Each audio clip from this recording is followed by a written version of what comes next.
Halo, Assalamualaikum warahmatullahi wabarakatuh. Ketemu lagi kita di Bung Ehan TV. Ini salah satu program di Bung Ehan TV, vlog di jalan. Bisa yang dibicarakan isunya beragam, mulai dari isu agama ya, isu publik ya, isu beragam tema lah intinya ya, yang kita bisa sharing ya di program ini. Gimana kabarnya kawan-kawan semuanya, sahabat dimanapun Anda berada yang menyaksikan channel ini. Semoga Anda dan orang-orang yang Anda sayangi, keluarga Anda, selalu dalam keadaan sehat, selalu mendapatkan limpahan kemurahan dari Allah Subhanahu wa Ta'ala. Amin. Ya, saya mau ada keperluan, lagi-lagi ada keperluan. Jadi pekerjaan kita ini sebenarnya kan beribadah kan kepada Tuhan. Itu sebenarnya pekerjaan kita, diciptakan oleh Allah untuk berbakti kepadanya. Jadi kalau ditanya apa pekerjaannya, ya pekerjaannya itu. Kalau urusan yang lain hanya sekedar untuk memenuhi hajat hidup, itu hanya sekedar keperluan saja ya. Keperluan aja, keperluan ya, sehingga kemudian kita bisa meletakkan mana yang sangat penting, mana yang penting, mana yang ya sekedar penting kan begitu. Ini ada keperluan ya. Ya, saya mau berbicara, mungkin sifatnya apa ini ya, mungkin ini kaitan dengan studi Islam ya, studi Islam ya. Belajar tentang keislaman, karena saya seringkali melihat ya, perdebatan yang terjadi antara umat Islam itu sendiri, karena mungkin ada yang terlewati oleh mereka ya, ada yang terlompat atau terlupakan, sehingga ketika mereka kemudian adu hujah atau adu berdebat gitu, sebenarnya tidak pada porsi yang sama gitu loh, bukan pada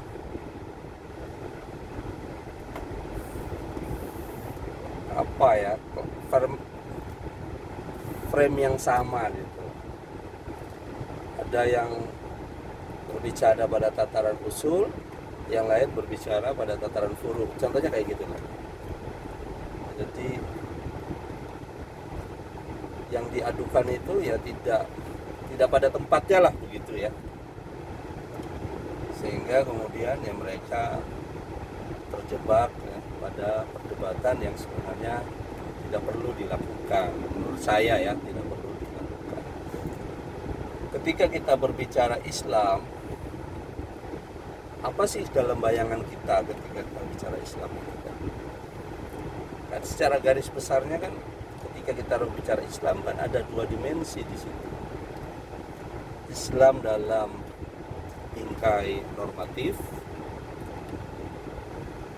ya, ini tentunya ya mungkin kita bersepakat, tidak ada perdebatan di sini ya. Islam pada tataran normatif ya, artinya yang bersumber pada dalil baik Al-Quran maupun As-Sunnah semua. Bisa jadi juga berdebat karena memang sumbernya juga berbeda kan begitu kan.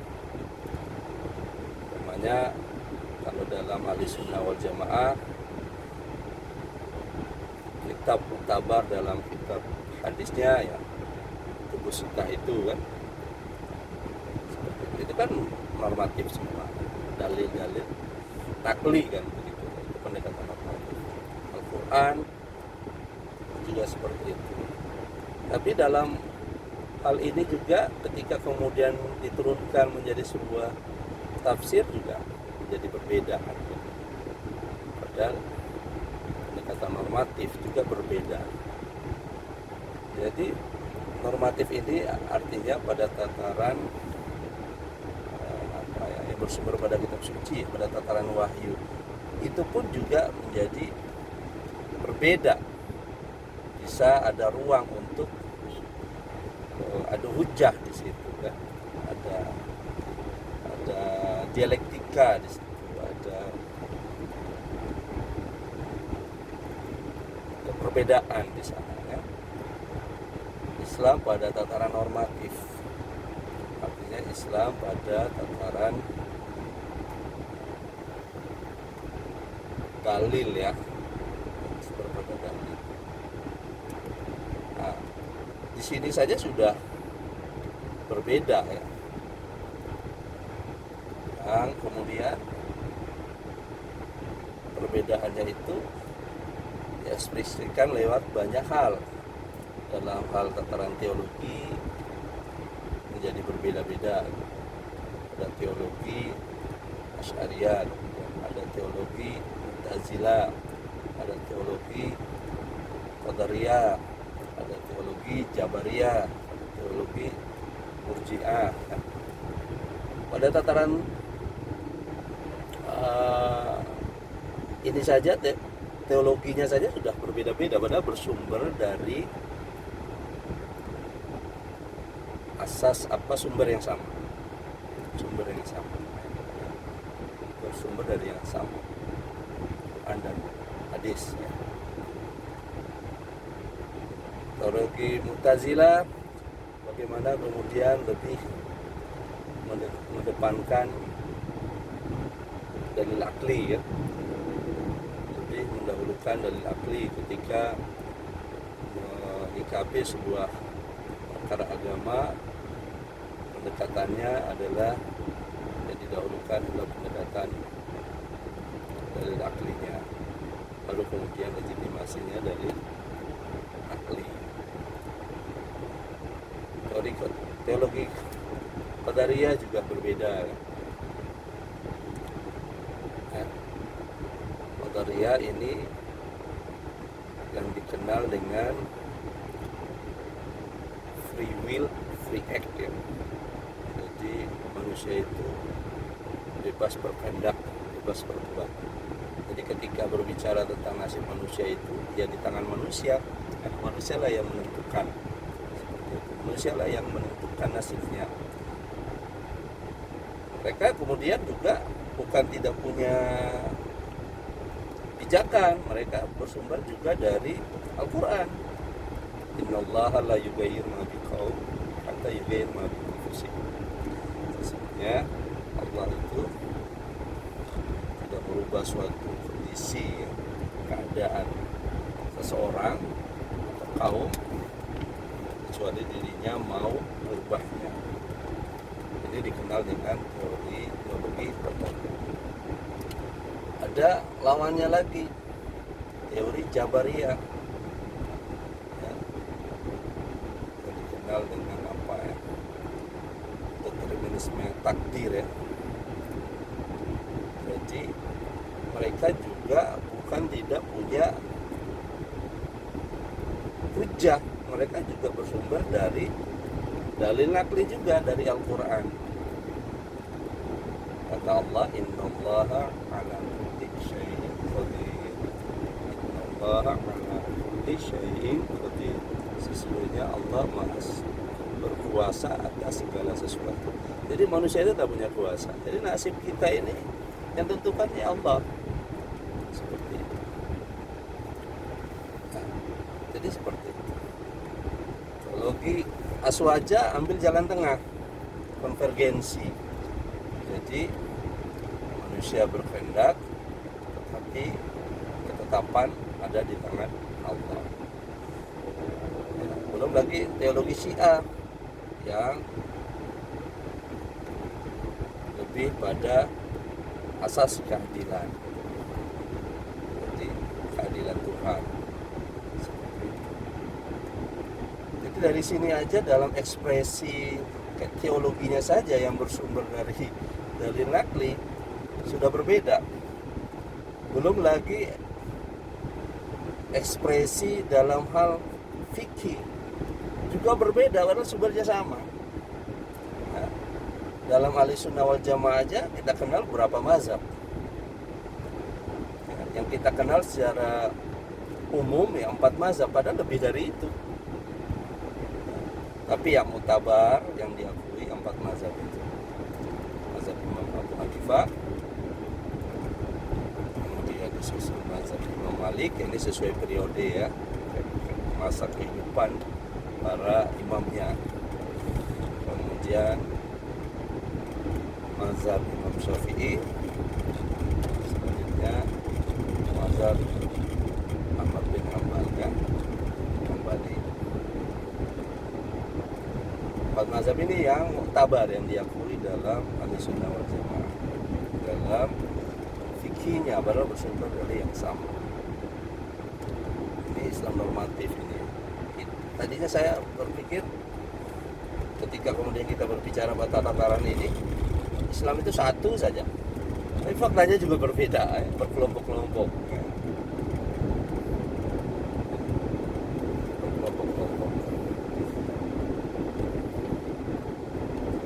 Tapi ketika kemudian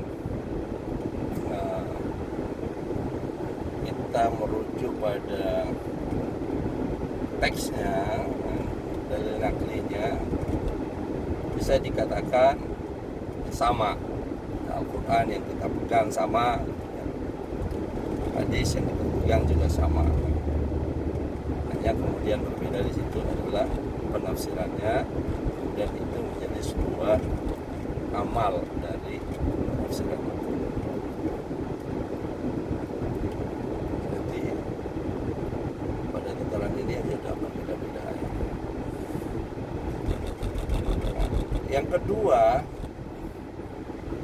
ketika kita berbicara Islam itu, yang kita potret apa? Yang kita capture itu apa? Tadi saya sampaikan di awal bahwa yang pertama kita capture itu Islam pada tataran normatif, pada tataran wahyu tadi.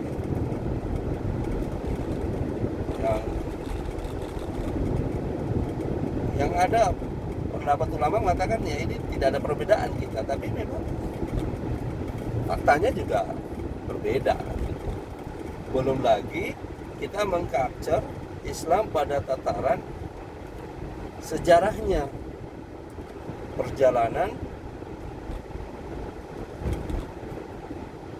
Islam sejak dari baginda Rasulullah SAW sampai kemudian masa Khalifah Khulafaur Rasyidin, kemudian masa Bani Umayyah, lebih kurang berapa puluh tahun, 90 tahun ya. Kemudian masa dinasti Abbasiyah, ya, masa Bani Umayyah tadi ada 2 fase kan, fase basis Umayyah yang di Syam sama yang di Spanyol kan. Kemudian selanjutnya dinasti Abbasiyah yang lebih kurang 300 tahun. Kemudian masa periode 3 kerajaan besar Islam ya. Mughal di India, Safawi di Persia, Turki Utsmani di Turki. Ya, kemudian runtuhnya 3 kerajaan besar Islam ini setelah kemudian imperialisme barat, kolonialisme, sampai hari ini kita berislam seperti ini. Jadi ketika kita berbicara Islam, yang kita potret Islam pada dimensi historisitasnya, dimensi sejarahnya yang sangat beragam ya, sangat beragam. Contohnya umpamanya di Indonesia saja ya. Di Indonesia ketika kita memotret Islam yang mana kita capture? Modelnya seperti apa? Kayak gimana budayanya? Gimana yang nampak dari Islam itu sendiri? Ya. Apakah yang kemudian kita potret orang Islam yang kemudian secara keberagamaannya lebih dekat dengan Muhammadiyah? Yang kita potret adalah Islam yang warnanya Muhammadiyah. Nah, yang warnanya Muhammadiyah kan, gimana mereka punya fikihnya ya, mereka punya ibadah praktisnya yang kelihatan ya, sholat, bagaimana cara sholat mereka, bagaimana kemudian artikulasi dakwah mereka kan berbeda, bagaimana kemudian ya hal sederhana menentukan puasa dan kapan lebaran seperti apa, kita potret itu. Oh, ini artinya Islam pada dimensi keberagamaan, bukan agama yang bersifat normatif, tapi keberagamaan. Ketika kemudian kita memotret Islam Indonesia, saya ambil skup Indonesia ya, tetap yang kena potret umpamanya model Islam teman-teman Nahdliyin ya, bagaimana amalan keagamaan Nahdliyin ya, ketika berada di suatu tempat mereka amalan sholatnya berbeda gitu kan. Kemudian mereka kemudian buat tahlil ketika kemudian ada dari kerabat atau keluarga yang meninggal, mereka berkumpul karena 3 hari untuk takziah sahibul musibah dengan memberikan hadiah zikir ya, berupa tahlil, ngaji surat-surat pilihan ya, surat Yasin, surat Al-Ikhlas, mereka baca 3 kali, surat-surat yang fadilahnya Masya Allah besar, Al-Falaq, An-Nas, Al-Baqarah, 5 ayat pertama, ayat kursi, yang 7 Al-Baqarah, ayat tentang salawat kepada baginda Rasulullah Sallallahu Alaihi Wasallam, diisi dengan salawatan, diisi dengan tasbih, diisi dengan tahlil, kemudian doa untuk si mayit atas permintaan namanya sahibul musibah. Kita buat acara umpamanya kenduri seperti itu Nahdliyin kan. Jadi saya mengalami betul ya, saya sendiri berangkat dari tradisi Muhammadiyah sehingga kemudian belum bisa dulu memahami tahlilan itu seperti apa. Ketika bapak saya meninggal, ibu saya meninggal, saya suka justru buat tahlil ya, saya undang jamaah masjid tahlilan di rumah, saya bisa bersedekah, ada rezeki saya berikan makan, saya niatkan sedekah ini oleh sedekah ayah saya dan ibu saya yang sudah senang di tempat peristirahatan.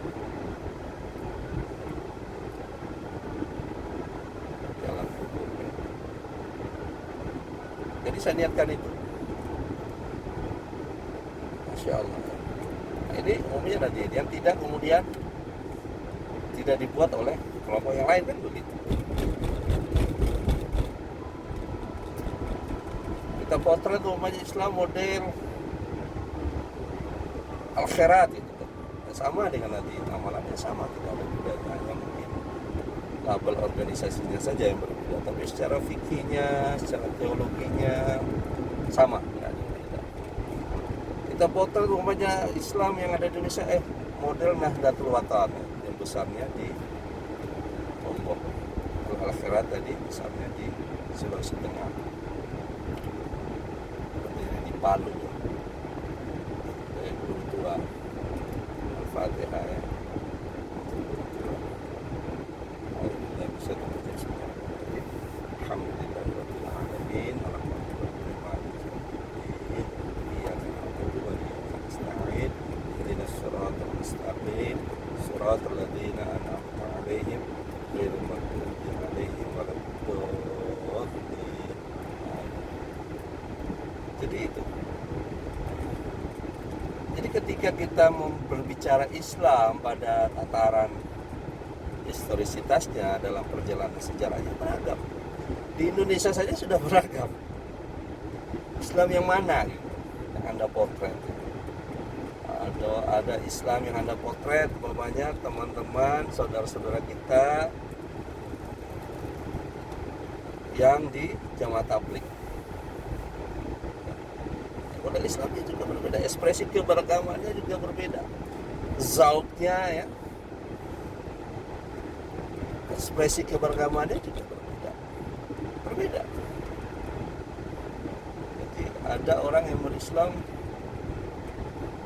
yang tidak ada zauknya ya, tidak ada apa ya, zauk ya, zauk itu apa, rasa dalam beragama. Mungkin kalau kita berbicara rasa dalam agama itu, kalau kita berbicara dalam khazanah Islam mungkin lebih ke tasawuf ya, lebih ke tasawuf, lebih ke spiritualitasnya gitu. Tasawufnya, spiritualitasnya, sehingga mungkin ekspresinya yang keluar Islamnya lebih moderat, lebih lembut, tidak mudah tahkim, menghakimi orang, ini bid'ah, ini haram ya. Karena semuanya kita ini ya, umat Islam di Indonesia ini bukan kemudian umat Islam yang tidak punya panutan ya, tidak punya ulama, yang dibuat hanya orang awam tidak punya ilmu buat kemudian menjadi amalan, tidak, tapi sudah dibuat sejak lama oleh ulama-ulama kita, bagian daripada bagaimana mengajari umatnya dalam beragama, sehingga jangan terlalu mudah cepat tak menghakimi, karena mereka juga punya hujah, mereka juga punya dasar ya, punya sumber ya. Jadi ketika kita berbicara Islam ini baru pengantar ini saya berbicara tentang tadi Islam, tapi saya sudah mau sampai tujuan. Jadi ketika kita berbicara Islam, yang kita potret apa pertama yang kita potret Islam pada sisi normatif. Mungkin ini banyak perbedaan ya. Kita Islam ya, kita bersepakat kita Islam, sepakat ini hadis ya, ini hadis. Tapi ketika kemudian berbicara pada tataran historisitas ya, ternyata kita banyak warnanya. Tapi ini hanya pada soal-soal yang furu, soal-soal yang tidak usuli, tidak apa ya, fundamen ya, seperti itu ya.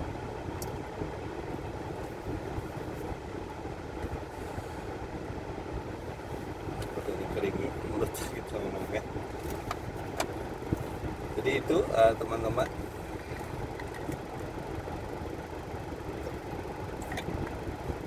nanti kita sambung lagi.